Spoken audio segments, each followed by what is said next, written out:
Hi, welcome to TCTV. I'm Drew.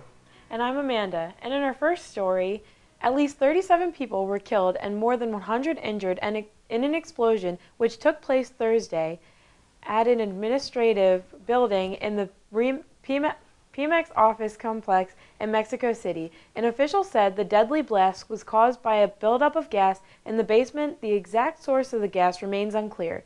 Investigations are ongoing. Thousands of people work at the company's headquarters, which includes a 54-story building. The annex where the explosion happened is adjacent to a tower. A makeshift memorial for the victims has sprung up outside the complex where handwritten notes, flowers, and candles line a fence. North Korea plans for a new nuclear test. North Korea says this is a higher-level test to protect itself from the United States, which it describes as the sworn enemy of the Korean people. This is the first sign that the new North Korean leader, Kim Jong-un, will pursue war rather than peace. It is believed that it will still be some time until North Korea has the long-range capable rocketry to attack the United States. The United Nations plans to impose stronger sanctions on North Korea to prevent further development. Bubble wrap is used for more than just packaging and popping these days. A Boston construction worker was saved from serious injury or death on Monday morning when he fell 30 feet off of a building and landed on bubble wrap. According to a spokesman for the Boston Fire Department, the 38-year-old worker fell from the building, which is under construction with scaffolding wrapped in bubble wrap. The worker fell from the building and landed on bubble wrap that was left on the ground. Firefighters said that the man was stuck in the bubble wrap and needed to be cut loose. The unidentified man suffered back and shoulder injuries and required hospital treatment. A couple from Arkansas came home from a day of fishing with 2 winning lottery tickets. Stephen and Terry Weaver stopped at a convenience store 60 miles past Little Rock in Pangburn. They stopped at the same convenience store on their way home to purchase another ticket. The first ticket turned out to be a $1 million winner, and the second netted a couple another $50,000. The Weavers said they claimed their cash on Monday and plan to pay the bills and invest in their retirement. The Boy Scouts of America have opened a 3-day meeting at Boy Scout headquarters in Irving, Texas, where they will discuss the possibility of ending the ban on homosexual involvement.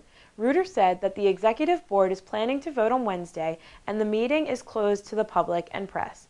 Last month, the organization stated that it was being debated on removing the national ban and leaving the choice up to local chapters. Gay rights activists say removing the national ban but allowing local ban is not enough. Further reports will surface after Wednesday's decision, but if the ban is uplifted, the decreased Boy Scout membership problem would be better dealt with since 2000. Membership has dropped 21%. The American Cancer Society is taking steps in Greenville for the fight against cancer with its Relay for Life organization. An event will be held on April 6th for anyone who would like to walk for the cure and raise money. This event will feature items from the Relay for Life group in Greenville and the one at Thiel College. Help make a difference today by signing up your team at relayforlife.org/mini-Thiel-College-EPA.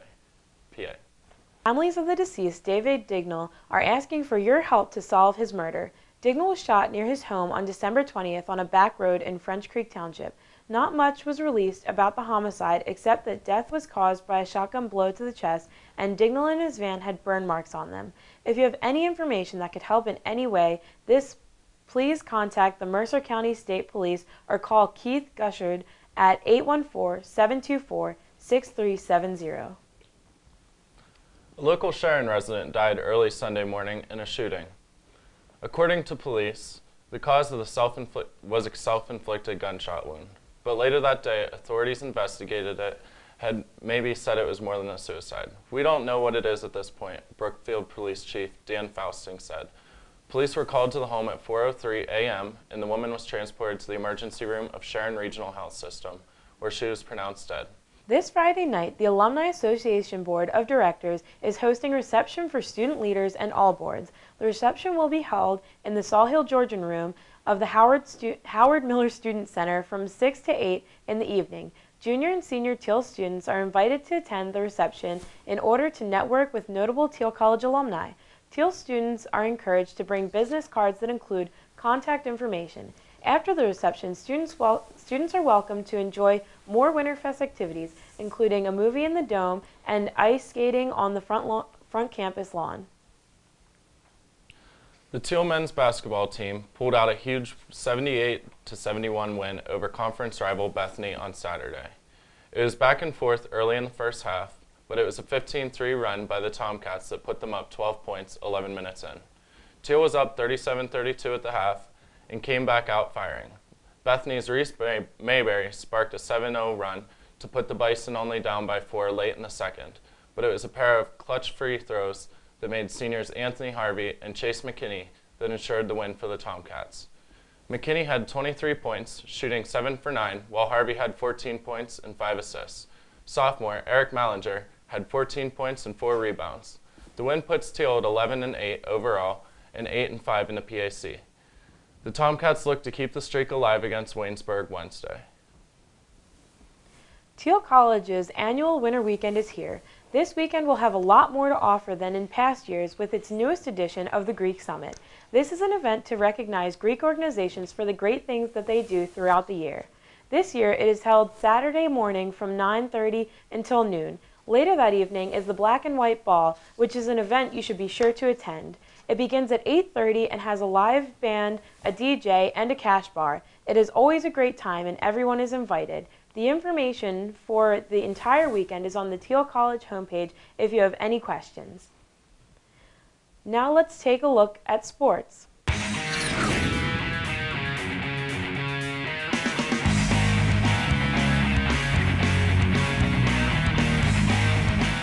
Past Sunday, the biggest football game of the year took place in New Orleans. The Super Bowl featured the Baltimore Ravens versus the San Francisco 49ers. The game got off to a fast start with a touchdown pass from Golden from Flacco 2.5 minutes into the game. The first half was dominated by the Baltimore Ravens, which had led a 21-6 lead at halftime. The second half started off with a 108-yard kick returned by Baltimore, make the lead 28-6. A 34-minute power outage killed the momentum of the Ravens and awoke the 49ers. 49ers made a strong comeback, outscoring the Ravens in 24-13 in the second half. The Super Bowl came down to the last drive, by which the 49ers was stopped by the Ravens to steal the win. The Baltimore Ravens won Super Bowl 47 by a score of 34-31. According to Yahoo Sports News, Blake Griffin of the LA Clippers' streak of 197 consecutive games played was broken Monday night when he walked off the court with an injured hamstring. Clippers coach DeNegro said it is unknown when Griffin will return. The LA Clippers lost to the Washington Wizards 90-98. Now on to entertainment news.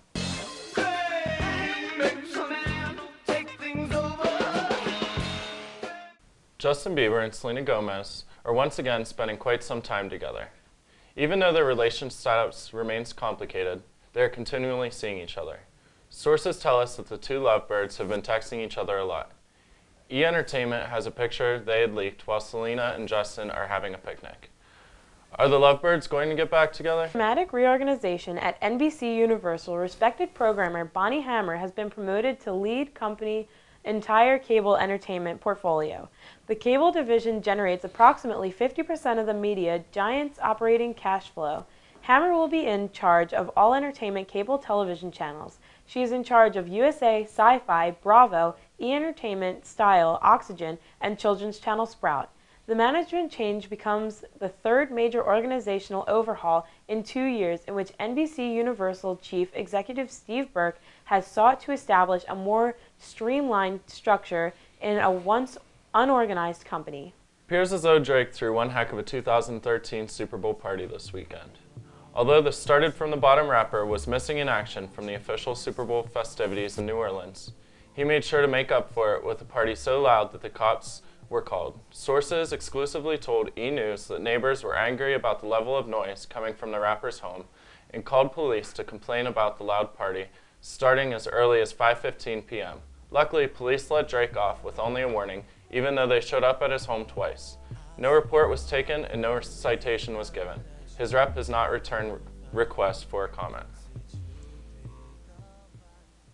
Solo artist Alicia Keys, who performed the national anthem during the 2013 Super Bowl, has been criticized for her visual appearance. Many believe that Miss Keys' voice sounded wonderful, but her visual appearance was disrespectful. The reason for the criticism is because Miss Keys was sitting at the piano while singing the national anthem. Some feel she should have stood to show her respect. However, her publicist reiterates that it is Keys' style to sit at the piano and sing her songs. Some have assumed this is the reason why the NFL is blocking the video. U.S. President Barack Obama welcomed nearly 24 researchers and innovators at the White House Friday to award the National Medal of Science and National Medal of Technology and Innovation. The president thanked the award recipients for contributions that have inspired Americans and changed many lives in practical ways. Here's what was said before the citations for the awards were read. Thanks to the sacrifices they've made, the chances they've taken, the gallons of coffee they've consumed, we now have batteries that power everything from cell phones to electric cars. We have a map of the human genome and new ways to produce renewable energy. Now on to the weather with Anna.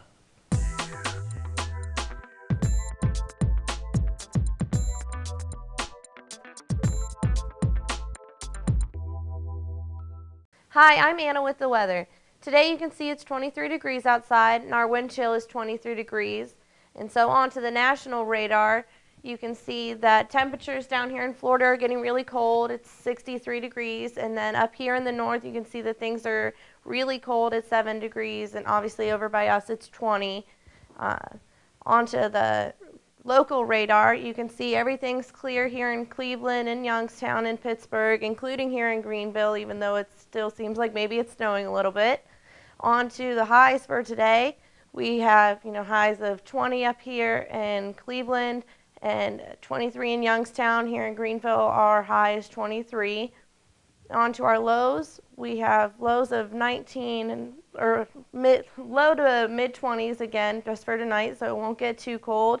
And then on to our 7-day forecast. Thank you, and back to you guys. So how about that women's basketball game? Well, I heard the women's basketball turned out 69-55 against Bethany College over the weekend.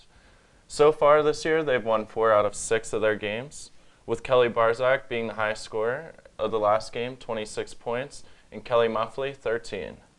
Ballin'. So, I'm Amanda Bauer. And I'm Drew. And thank you for watching TCTV.